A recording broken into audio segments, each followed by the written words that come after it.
Good morning. My name is Elaine Wilson. I have brought a very interesting artist for you to learn about today, or to revisit today if you already are a fan of his.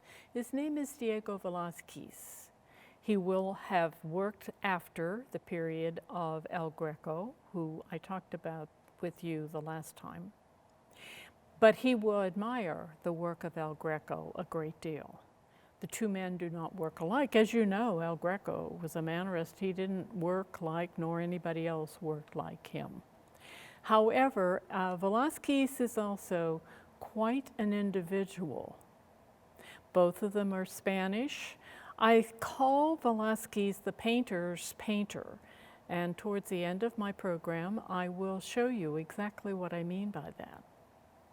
And I also call him the painter of nobility, because without him, history would not have any clue as to exactly how the men and women who were in the royal family lived during the time that he painted for them.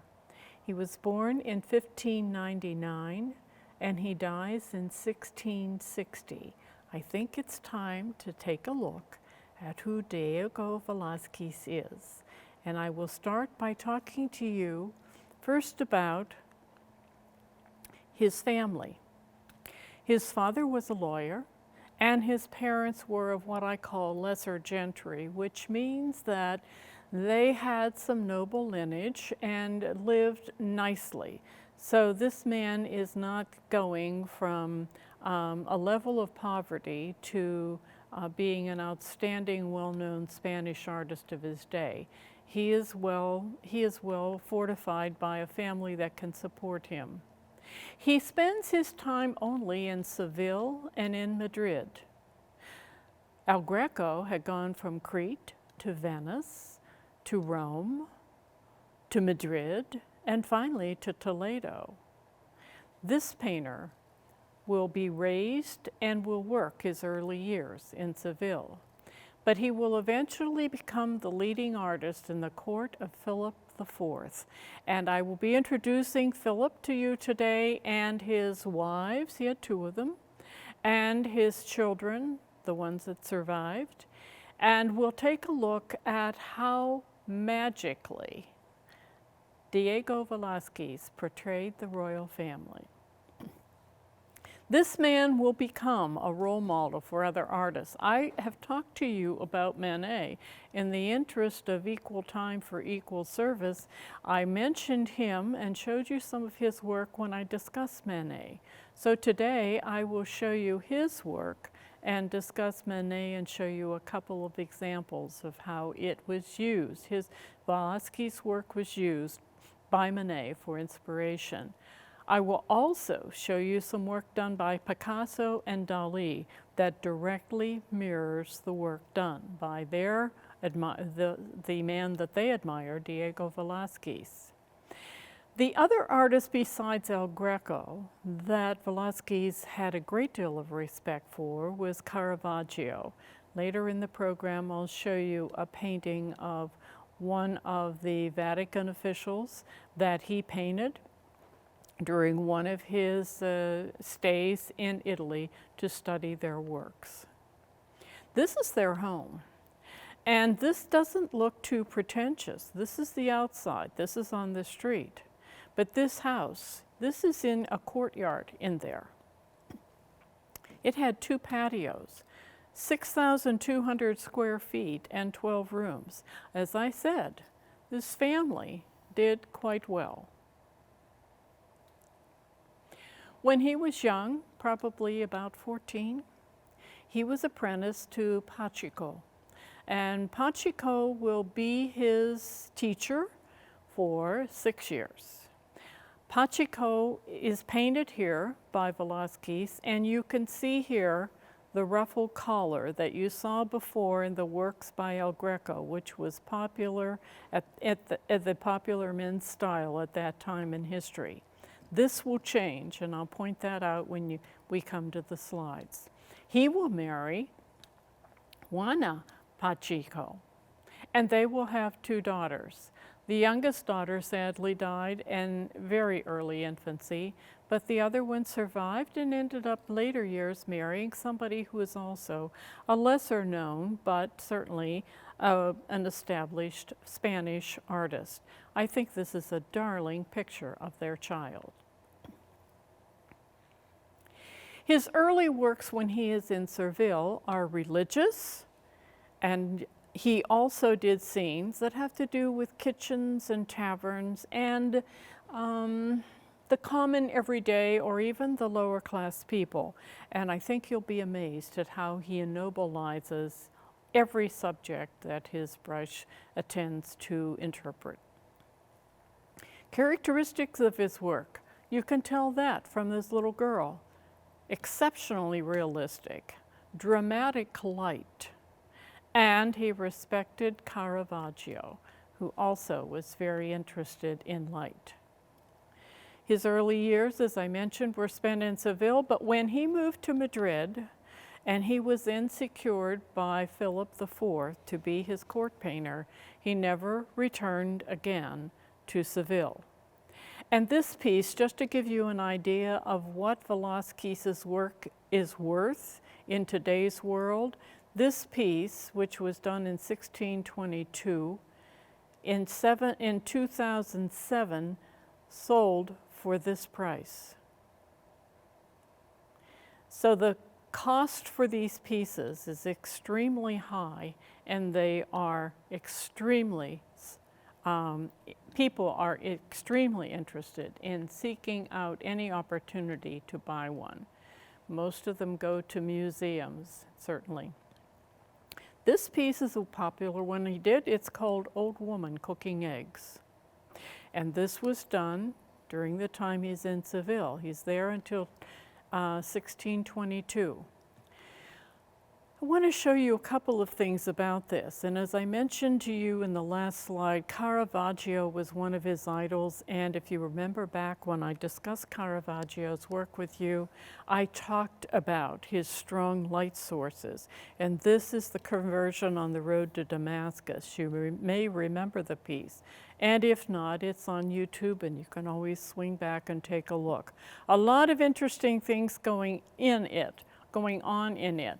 But its light area is here, and here you have the light area, and things that are back here are more diffused. Amazing details in this work. This work for centuries has astounded other artists.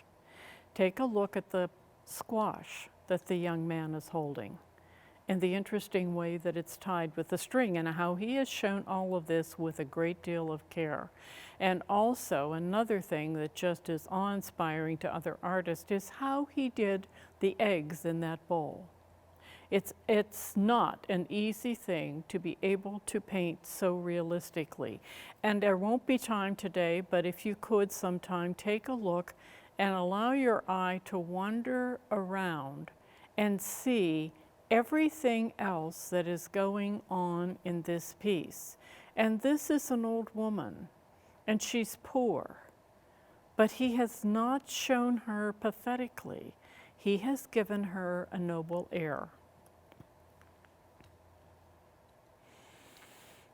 He also did religious pieces, as I mentioned before, and here is one. This is called Christ at the House of Martha and Mary. Martha and Mary were the sisters of Lazarus. The old woman in this piece has her finger pressed against the shoulder of the younger woman, and she's giving her some very good advice that we would all could take to heart.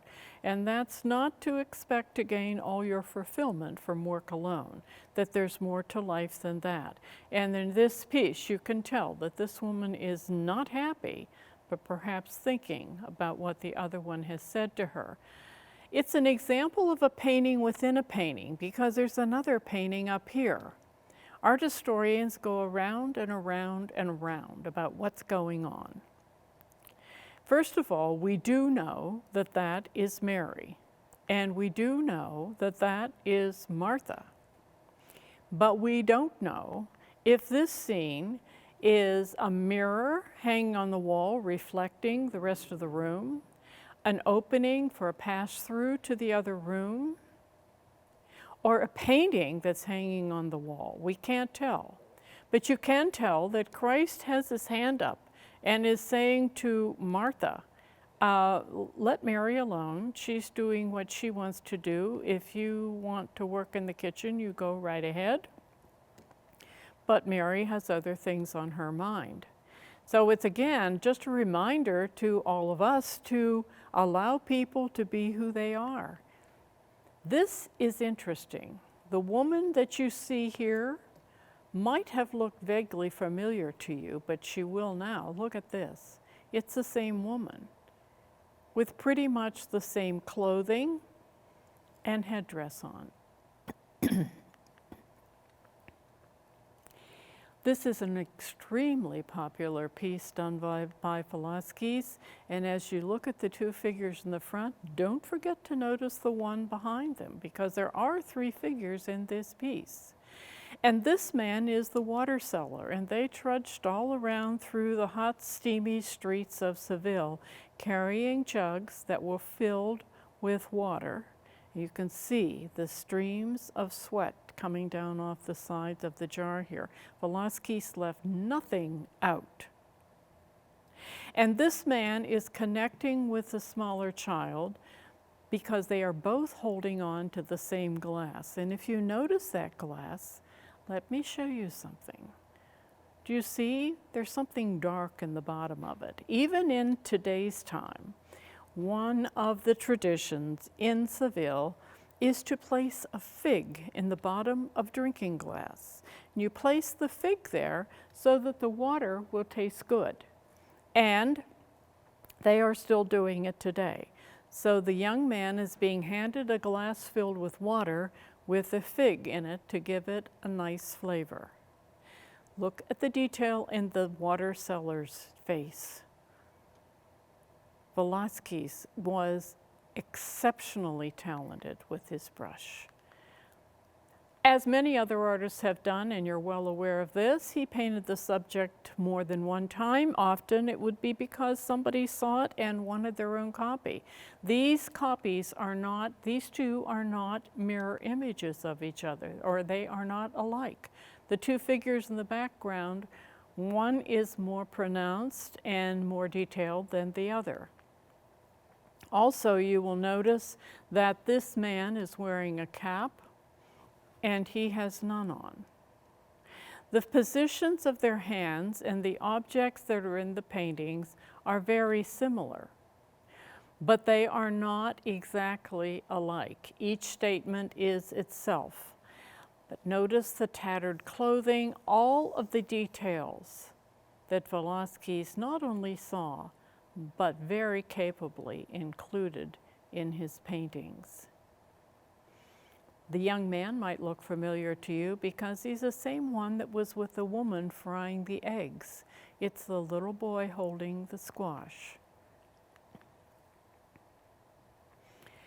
Another religious piece that Velazquez did is this one. It's called St. John at Patmos. St. John was the youngest disciple of the 12. He will be spending time after the death of Christ. He will spend time in Ephesus and at one point is exiled to the island of Patmos, and it is there during the years that he's there that it is assumed that he wrote his book Revelation. And in the book of Revelation, there is a phrase that said, women clothed in sun. And Diego Velazquez is showing up in the corner a woman clothed in sun. If you're curious, in chapter 12, and it's the first verse. After he moves to Spain, he will still do some religious paintings, but certainly not the number that he does when he's in Seville. And this one is very much like a Caravaggio piece would be. It's a frontal view. It's showing Christ with a halo around his head. It's a very lifelike and life-sized in scale. And it's a very sensitive piece, but it's not gory and it's not difficult to look at. It's just difficult to remember that that happened to somebody. Here's Philip IV. And he does this painting for him later. He will become part of the royal court in the 1620s. Philip IV reigns from 1621 to 1665. And in April of 1662, one of Velazquez's friends wants him to go to Madrid to do some paintings, just to see if maybe he could move out on his own. And he and Juana are married, and they have their little surviving daughter. And so Velazquez goes by himself with his friend to Madrid, and they try to make some connections, and I'll show you in a little while the strong connection that they do make. However, in the meantime, as luck would have it, in December of 1622, the king's court painter dies. So now the king has to find a new one. And Velazquez offers to do a portrait of the king and to make him look handsome. Now, this, as I said, this is a later piece. I'll show you the first one in just a minute. But he will be the one that the king will decide should become his official court painter. And look what he provides for him. Look at the money, moving costs, imagine that. An apartment, and a huge studio, and I'll show you the inside of one of those as we go along. And then he has a stipend, and then he gets paid for all of his paintings as well. And he will become the leading, with this, he becomes the leading Spanish artist of the Golden Age. I think it's fascinating for you to know where artists sign work, and especially when it's novel. And here, Philip IV is holding a piece of paper, and on the paper it says that it was painted by Velazquez. Remember the ones that El Greco did. Here is the early one that he did. This was done, the court painter died in 1622. Velazquez submits this in 1623, and it's the earliest known portrait that we have of Philip IV done by Velazquez. After Philip IV sees this, he says to his assistants, only Velazquez, get rid of everything else. I don't want to see any of the other pictures. This is the one who will paint my picture from now on. And it shows Philip at about the age of 20, and he's wearing armor. The armor represented his responsibilities as a military man, and it also shows that he's wearing a sash, and the sash crosses his chest because it's also a symbol of his authority. This is actually just a small part of a larger canvas that I could not find it, or I would have shown it to you as well. But this canvas evidently went through a couple of stages. First of all, the hair and the face are more detailed if you study this closely. And that's because they were done first because Velazquez is trying to get a position with the king. And then the lower part of the painting was finished a little later. Now here's another picture that he does of the king. And he will do over 40 portraits. Now I want you to notice something that became difficult and that Velazquez was able to work through. First of all, the Habsburg line had a very pronounced lower lip, and that was sitting on top of an extremely pronounced lower jaw. And during Velazquez's tenure with Philip, he continues to push his jaw back and minimize the size of his lower lip without destroying the way he looked.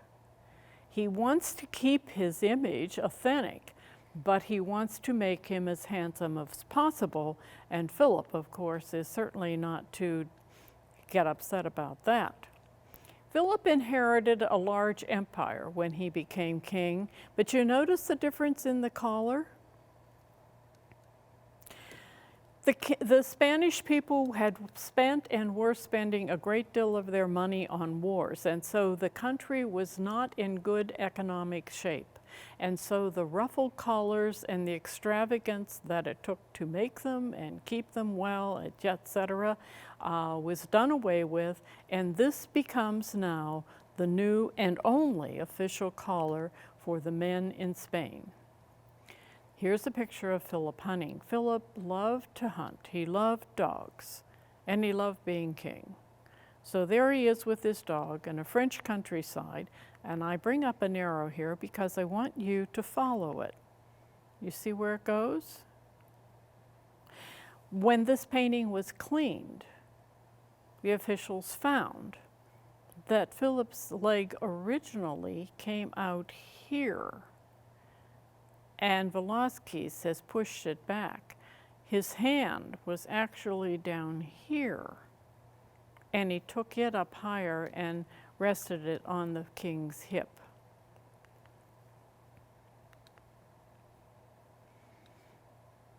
Here are two pictures of Philip.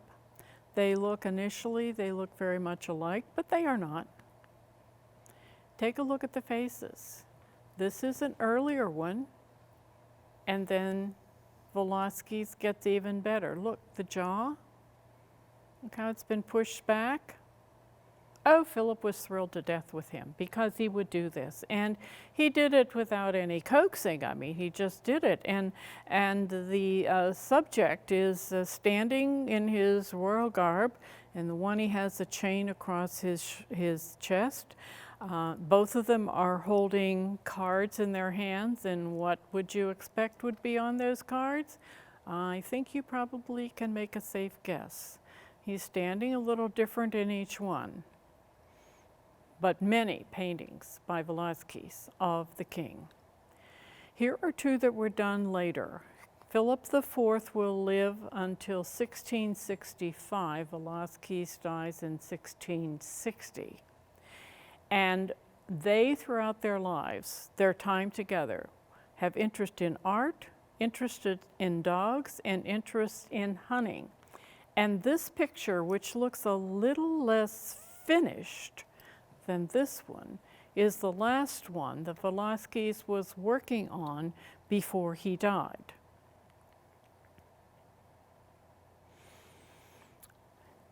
Philip's first wife was Elizabeth of Spain. They called her Isabel.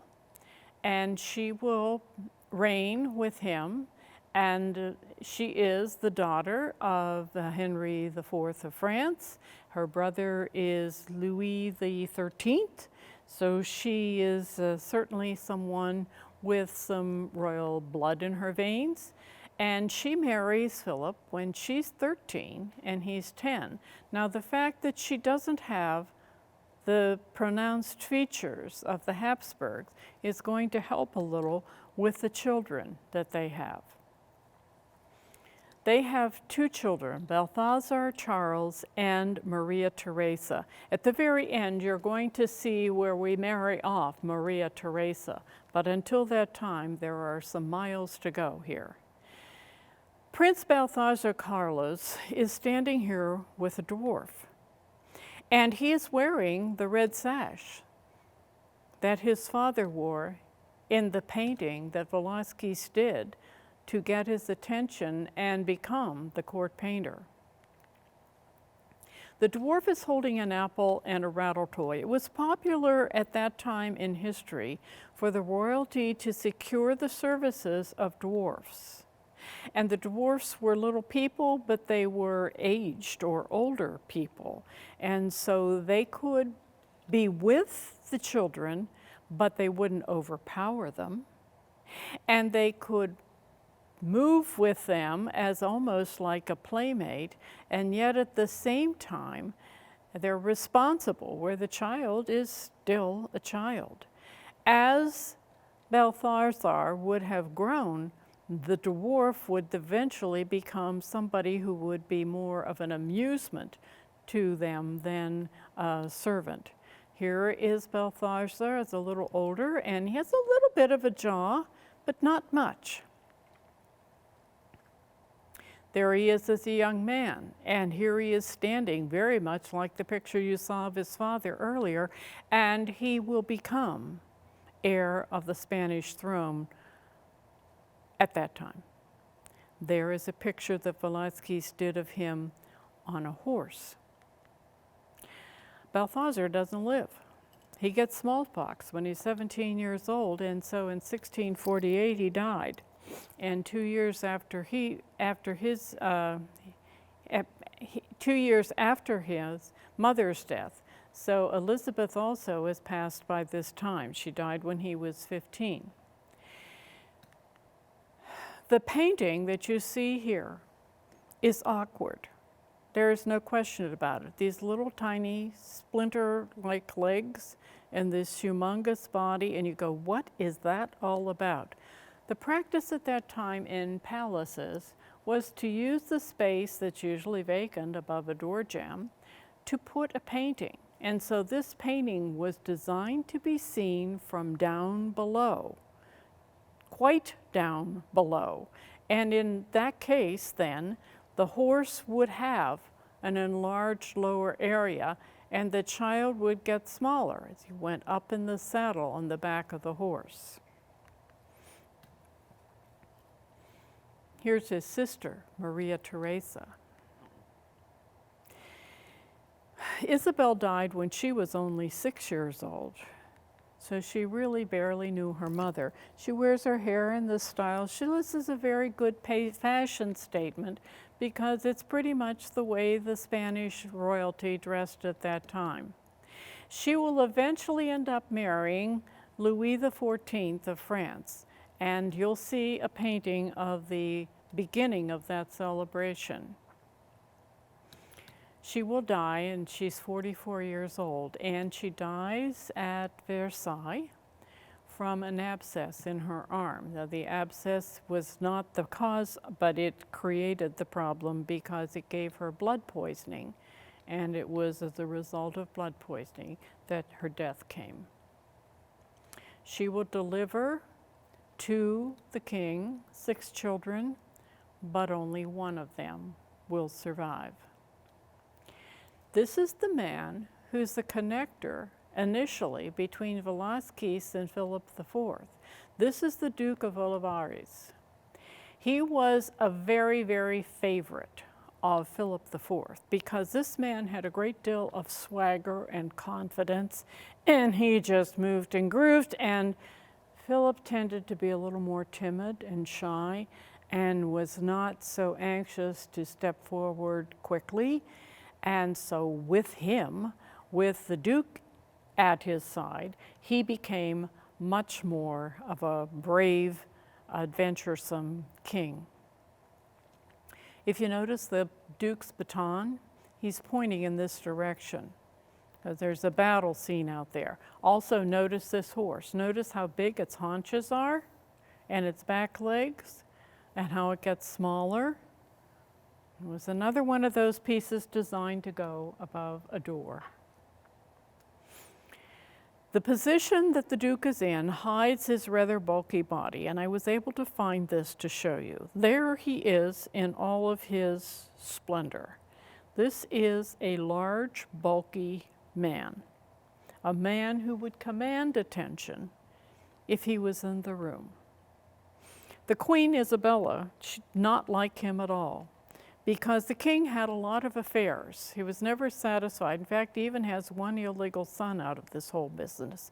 But the king had affairs, and Olivares would be the one that would find the women for the king.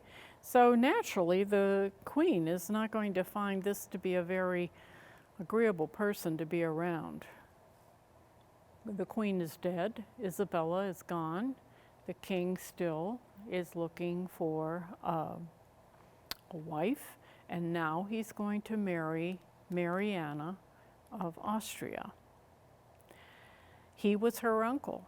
She was originally supposed to marry Carlos Balthazar, but she does not because he died at 17 with smallpox.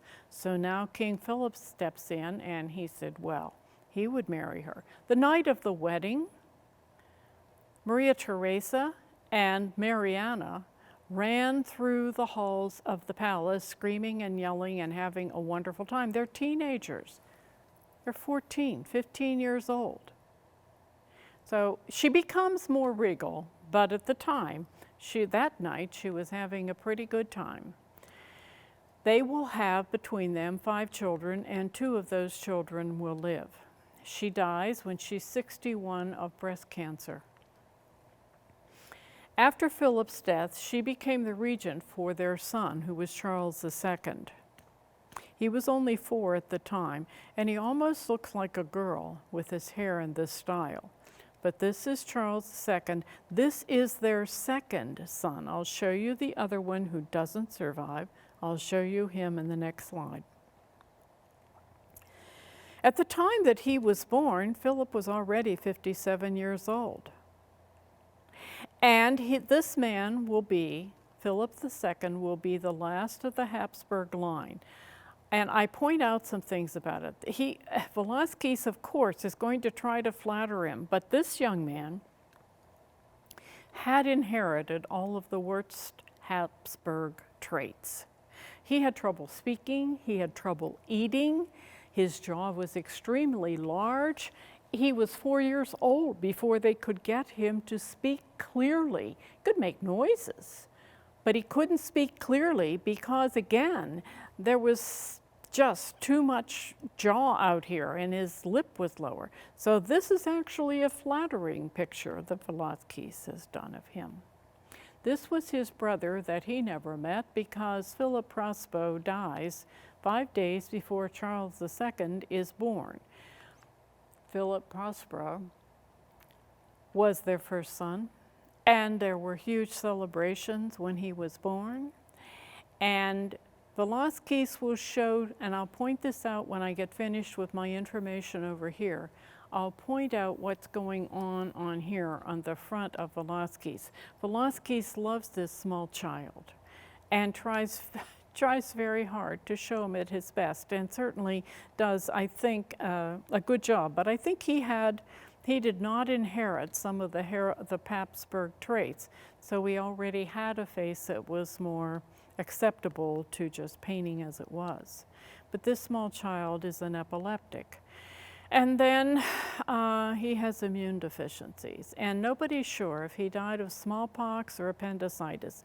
You read art history books about this, you'll find out that both accounts are given. However, the child does not live very long, and 5 days after he died, Charles II was born. So the 2 of them never knew each other. Notice the little symbols here and the bell down here. These are all on him to ward off evil spirits so that he will live to be a young man and hopefully the ruler of Spain. And of course, their hopes are dashed. And here the arrow went past this little guy right here. And the dog has more of a mournful look on its face than most pooches would.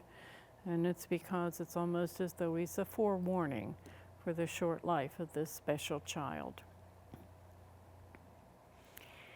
This is, to the Spanish, what the Mona Lisa is to France. This painting is huge. I have stood in front of this painting. It is huge. Look at the size, the scale here. That is not this painting, but look at the size of the scale and the figures that are in here. In this painting, the focus is the daughter of Marianne of Austria and Philip IV, and her name is Margarita. And you can see her right there, darling little child. And she is being served by her little mistress in waiting, and there's another one over there. She will live to be 21 years of age. Now, what I'm going to do in the next couple of slides, because this is such an important painting in art history, I'm going to walk you through some of the different sections of this and give you some background on just how significant this painting is. And yes, it is done by Velazquez. So first of all, let me keep the painting up there, but let me show you the part. This is the close-up of this section. And here you can see the little girl with a silver tray offering Margarita something in the red cup. If you notice in this painting, against the far wall, there's this scene. It's here. There's a larger picture of it. It's grainy, but it had to be enlarged beyond what was probably wise. However, you can see that there is Mariana and Philip IV looking in at their little girl. Now, are they looking in at her, or is Velazquez painting them and these people are all looking at the portrait being done? The question lays there because nobody can be sure. Nobody knows for sure. Take a look at another section of this painting, the other side. And in this painting, you're going to see a lot of people. You see two dwarfs. This one poking the dog with its foot. A nun is back here. This dwarf is older, Marabella. She is older. This dwarf is still a relatively small child, but this dwarf is full grown. There's also, beside the nun, there's an advisor to the king. And then there's a man who's paused in the doorway. He's clear back here. And who is he? He is the one who makes sure that the queen is always attended to. So he's the primary attendant to the queen. And the two maids in waiting are there. You can see the other one clearly in this picture, but both of them over here. And then, of course, there's a dog in the picture. Velazquez and the king both like dogs, and this is the dog you saw before with the king about to prepare to go out into the field to hunt. You have Velazquez in this painting. Remember in the painting by El Greco of Count de Orga, where El Greco shows himself looking directly out at you through that group of men at the bottom of the painting? Velazquez knew about that painting, and in this painting, Velazquez also included himself, just like his idol would have done. And Velazquez is wearing a red cross. He was not awarded that cross until 3 years after his death, but the king insisted that that cross be painted on the front of his vest so that all would know that that special honor had been awarded to his court painter. In the cleaning of this and studying it in X-rays, Velazquez has turned his head. Prior to this, he was looking more towards the canvas, but now he's looking directly out at you. You'll notice that he's holding a long-handled brush. Those were not the normal. You can see the length of the brushes here coming underneath the palette. He learned how to use those long-handled brushes when he was studying in Seville, and he liked them so well that he just continued to use them all of his career. So here's the painting. Now, it's in a studio. Balthazar Carlos had died. So what do they do with his apartment? Well, the king decides that he will move Velazquez's studio into Balthazar's apartment because then he is closer to the king. And the king can come down there, settle into a special chair that he has set up in that room, get away from the heads of affairs, the heads of state, and all the affairs that are going on at that time. And he can just relax with one of his very, very, very good friends. And then on top of that, you also need to remember that besides the stipend and the payment for paintings and the apartment and the moving costs, another thing that the king did was they were about the same size. And so when the king was finished with his clothing, he gave that to Velazquez to have and to wear. So Velazquez really did live quite well. In this painting, you'll also notice that there are several figures that look out at you. There are actually about 4, and they include you with the king and queen in this painting. You can't see our images there, but they would be there because we would be standing on the other side of the room with the king and queen, whether they are posing or whether they're stopping by out of curiosity. This is Margarita Teresa. Margarita Teresa is now 8 years old. She was a little girl in the Las Meninas, the last painting that we looked at in depth. This will be the final painting that Velazquez does of her, and this was done when she was about 8 years old.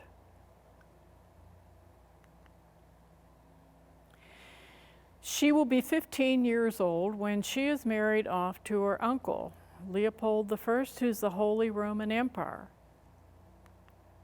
And if you notice in this painting, and it often goes without notice because there's so many wonderful things going on in the painting, on her dress and her hair and her darling little face, she's holding one of her favorite things, which was a fur muff. I mentioned that Velazquez traveled to Italy twice to study the great work that was there, and certainly the work of his idol, Caravaggio. And while he is there, Pope Innocent X is seated, and he wants to do a portrait of Pope Innocent. And it took a little while to work details out for that, and Velazquez, when people traveled in those days, they did not just come and go in a week and a half or 2 days. He was there almost 2 years. And this Pope is very shrewd. He has a ruddy complexion, and he is wearing very rich clothing. And I point these things out to you because the last person that we saw who was done from the papal side of Spain and this time period was the cardinal that was done by El Greco, and the cardinal was wearing the glasses, which caused a brouhaha.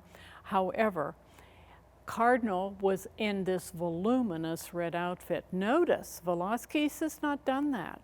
He's showing this man sensibly wearing clothing that probably fits comfortably, but is not too tight. And also notice, he's holding a paper. Yep, you guessed it.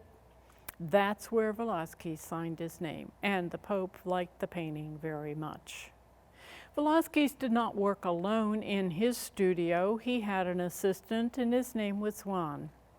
Juan was a mixed breed. He had an African parent and a Spanish parent.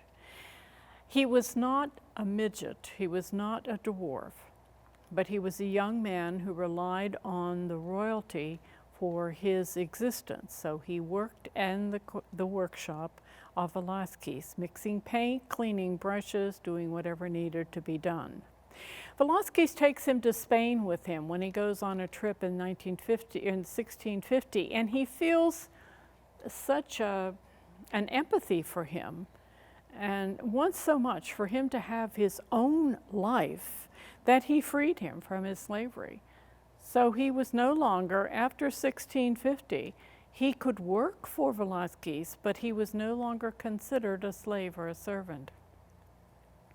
3 years after Velazquez dies, Juan has learned a great deal from working with such a master, and this is one of the paintings that Juan does. He goes on to make a nice living for himself as an artist, seeking commissions, but certainly very capable. This is the jester. This man is a normal-sized man. He was not a dwarf, but there are some issues about him. First of all, if you notice his eyes, they aren't both looking in the same direction. He either had a lazy eye or crossed eyes. We don't know for sure which, but he wasn't a dwarf. However, he did work as a jester for the court. So this was his role, and Velazquez just shows him curled up on the floor with a couple of gourds on either side of him. This man lived quite well for somebody in his position. The king had awarded him a carriage. Now he couldn't have a horse because that would be too much, but he could have a mule. So his carriage was pulled by a mule. And he had access to food rations that the others had to wait on to get. He was given them because the king felt that he deserved special treatment. He squinted. Yes, I could say that he is squinting. But you will find, I'm going to show you some more examples of the work of Velazquez with these interesting figures. He will do what he did with the lady frying the eggs. He ennobles them. He makes them important. They may be dwarfs, they may be jesters, but they are important people in history and important people in life, and Velazquez shows them with a great deal of dignity. This little guy probably held the highest position. He held the royal seal. And you'll notice his scale. This is a normal-sized book. It's a big book. But there is Don Diego. But whenever the royal seal was called for, Don Diego would bring it, see that it was used, and then take it back. He was entrusted with that. This guy, not quite so fortunate, Sebastian. Sebastian was like a toy. You can see he's not a very big person. And he's sitting up straight with his fists clenched and a rather disgusted look on his face. When the king would move from one palace to another, or the court would change locations, they would simply pick up Sebastian, put him in the carriage, and off he would go. He had no control over his life. He was just like a toy, but at least Velazquez has tried to eke out and give him as much dignity as possible. And this poor guy, this young man whose name is Francisco was about 15 when this painting was done, and he was a hydrocephalic, and he doesn't live long past that. And you can see here's just the sole of one of his shoes. He is also a very small person. But the pressure in his brain was such that, of course, in those times they didn't know how to relieve that pressure, and it finally killed him at a fairly young age. You've seen this picture before. You saw this picture when I showed you these two paintings. And who did these two paintings? Edouard Manet. Edouard Manet had traveled, if you recall, had traveled to Spain and had studied the work of El Greco and of Velazquez, and he was enthralled with the work of Velazquez, and he called him the painter of all painters. And if you look at this piece, you can see the Pfeiffer, then you see this piece done by Manet with many of the characteristics of the work done by Velazquez, even to the shadow that is here. So Manet looked with high esteem on the work done by Velazquez and used him as a model. Picasso was one of his countrymen. He won't come along until later, much later, but at one point in time in 1957, Picasso decided that he would take Las Meninas and he would do 58 different versions of the painting. And here are only two of them. This one is rather monochromatic. This one is in color. But follow the pointer, you can see some interesting pieces. The dog, the favorite of the king and Velazquez, there's the dog. There's the dog. There's the dwarf with his foot on the dog. There's the dwarf again with his foot on the dog. There's the man in the doorway, the attendant to the queen. There's the huge canvas, which is over here. The hooks that are in the ceiling were in the original painting, and Picasso has included them as well. The nun, the advisor to the king, the nun, the advisor to the king, everything is included. But in his style, in the style of Picasso, he had a great deal of fun creating all of these very interesting statements from one of his early idols, Velazquez. And Dali. Now, I will be coming along in the next couple of weeks and talking to you specifically about the work of Picasso, and I also will be giving some time to the work of Salvador Dali. Salvador Dali, as a young student, had seen the work by Velazquez. They're both Spanish. He had noticed this mustache, and there it is. And Dali will wear that mustache all of his life, waxing it, twisting it, turning it, tying it, doing whatever he did.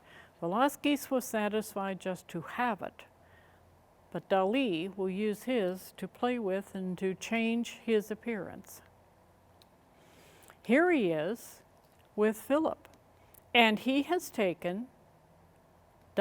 has taken this painting image, this image of Philip IV, and increased the size of the mustache so that the two of them look more like relatives, at least from Dali's perspective.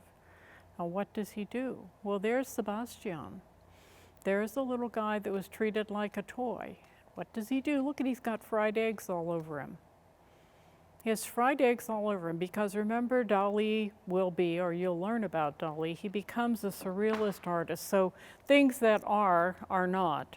And what you can imagine is probably what will be. This is the original Sebastian piece that I'm talking about. And it will be a takeoff on this that Dali does. There is Margarita. And Margarita in Las Meninas is missing her ladies in waiting, but Dali uses this painting and does this close-up of her face, which is really quite a fascinating piece. If you have the time, and we don't today, but if you have the time to study it closely sometime, lots of very interesting aspects and areas in this piece. Dali will be as fine a detailed artist as Velazquez. He lives much later in time.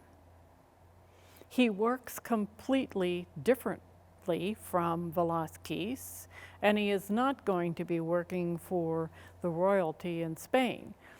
But both of these men are extremely talented with being able to use the brush to create exact images, images that almost look like they could breathe. So here is Diego Velazquez. This is a full-side picture of the one that you saw at the very beginning. The end of his life, he will orchestrate the marriage of Maria Teresa. Remember, Maria Teresa was the daughter of Isabel and Philip IV. She is one of his daughters from his first marriage. Spain and France are having difficulties. They have been at war, and so Louis XIV will marry Maria Teresa, and that will be a union between two warring countries and hopefully stop the war. Now, the event is going to occur on what's called the Island of Pheasants, and it's in June of 1660. The Island of Pheasants is not a large place. It's very swampy. It has a lot of mosquitoes and who knows what else. But Velazquez was assigned to go there, organize the construction of the facility for the wedding to take place in, make sure that everything was going to come off just like clockwork. And so he, of course, takes this assignment to heart and he goes there. There is Maria Theresa, and there is Philip IV. And here is the French entourage, and here is the Spanish entourage. I find it fascinating to study, and no time to do it today, but study the difference in the style of clothing between the French and the Spanish. Diego Velazquez won't live long after June. By August the 6th, he died. And then Juana, his wife, died 8 days later. And supposedly they died of fevers, probably from, I'm going to guess, malaria, but something that happened during the time that he was on the island of Pheasants. Just enough time for an incubation, and then he dies. He's considered the painter's painter, and you know why. You know why. So many painters look at his work, they either interpret it, they reinterpret it, they copy the style. He's still very, very, very much a flagship for artists. And of course, he's the painter of the Spanish nobility. We wouldn't know what these people looked like. Some other artists might have done them, but would they have ennobilized Philip IV and his large jaw? Would they have done all of the things that Velazquez did so authentically that we have to believe that his interpretation of how they looked is probably authentic?